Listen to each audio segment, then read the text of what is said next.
Welcome back to Chapter 4 of our series, From Burnout to Sustainable High Performance.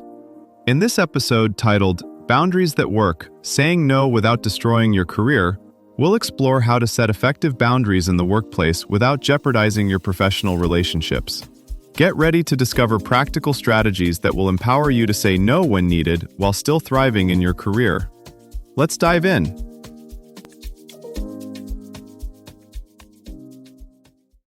About half the people who get promoted the fastest in their companies are also the ones who say no the most. In one meeting, they're turning down extra projects. In another, they're declining late-night emails. Yet their careers accelerate. How is that even possible? Here's the twist. Most people don't actually have a workload problem. They have a boundary problem disguised as busyness. The calendar looks full, the inbox is on fire, but underneath all that chaos is a simple pattern: saying yes by default and only saying no when you're already drowning. That's like waiting until the smoke alarm goes off before you start wondering where the stove knobs are.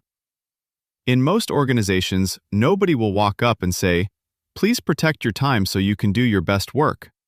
The system is designed to absorb as much of your energy as you're willing to give. Requests arrive quietly, one by one. A quick favor, a small addition, a temporary stretch. The real skill isn't heroic endurance. It's learning to interrupt that silent yes and replace it with a clear, strategic no before overload becomes your normal. Most people don't hit a wall because of one huge request. They get worn down by dozens of tiny, automatic yeses. A quick review here, could you just jump on this call, there? And suddenly the work that actually defines your role is squeezed into the margins. What research keeps showing is that boundaries that work aren't dramatic ultimatums. They're small, consistent redirects that align your time with what your organization already says it values: results, reliability, and sane decision-making. The turning point is realizing that every yes is a trade. You're saying no to something else, whether you name it or not. Here's the part almost no one tells you. Effective no is usually invisible. When people think about pushing back at work, they picture a dramatic confrontation. In practice, the most career-safe boundaries sound calm, boring, and relentlessly practical. The research points to one pattern. The people who sustain high performance don't argue about whether something matters.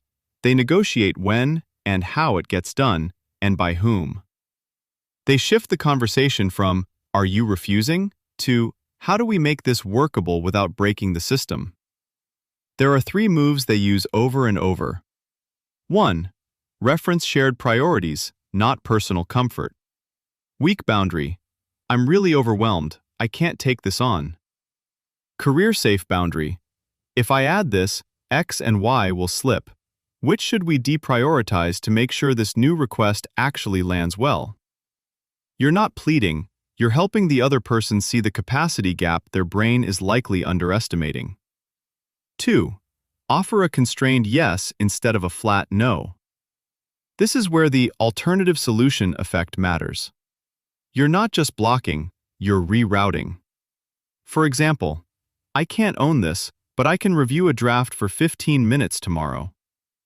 "I don't have bandwidth this week, but Alex has done something similar. Want an intro?" You're signaling, "I'm committed to the goal, and I'm realistic about my role." 3. Make constraints concrete and observable. Vague. "My plate is full." Concrete. "I have 3 deadlines due by Thursday, A, B, and C." Adding this means one of those moves. What's safest to shift? Specials turn a potentially emotional conversation into a planning discussion. Think of it like a good doctor setting limits on treatment. They don't say, "I don't feel like ordering more tests." They say, "This test won't change the decision we make, and it carries side effects, so it's not a good use of your body's resources." You're doing the same with your time and attention, protecting them so they're available where they actually change outcomes. Over time, these small, consistent moves change how people predict you'll respond. Instead of, "They'll say yes to anything," your reputation slowly becomes, "They're thoughtful about commitments, and what they promise, they deliver." That reputation is exactly what keeps your no from being career limiting and turns it into a signal of reliability and judgment. At a product company, a senior engineer started treating new asks like code changes. When a PM said, "Can you just squeeze in this feature?" she'd reply, "Happy to help. What should we roll back to keep this stable?" Very quickly, people stopped tossing in last-minute requests. They knew she'd surface the trade clearly and calmly. A marketing lead I coached tried a similar move in meetings. Instead of nodding along and picking up stray tasks, he began saying, "I can contribute, but I can't own this. Who's the right owner?" Within a quarter, his calendar shifted from random favors to work that actually matched his role. One way to picture this: you're running a professional kitchen during dinner rush. When a server brings a surprise order, the chef doesn't scream or silently absorb it. They say, "I can fire this, but then table 6 waits. Is that the call?" You're doing the same, keeping the orders visible so quality and timing stay in line. Saying no well today quietly trains your future environment. As right to disconnect laws spread and AI tools start flagging chronic overwork patterns, people who already speak up about limits will shape the new norms instead of scrambling to adapt. Think of it like being the first neighbor to start a shared garden.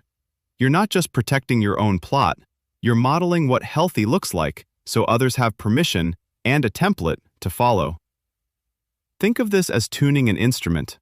Tiny, precise adjustments now change how everything sounds later.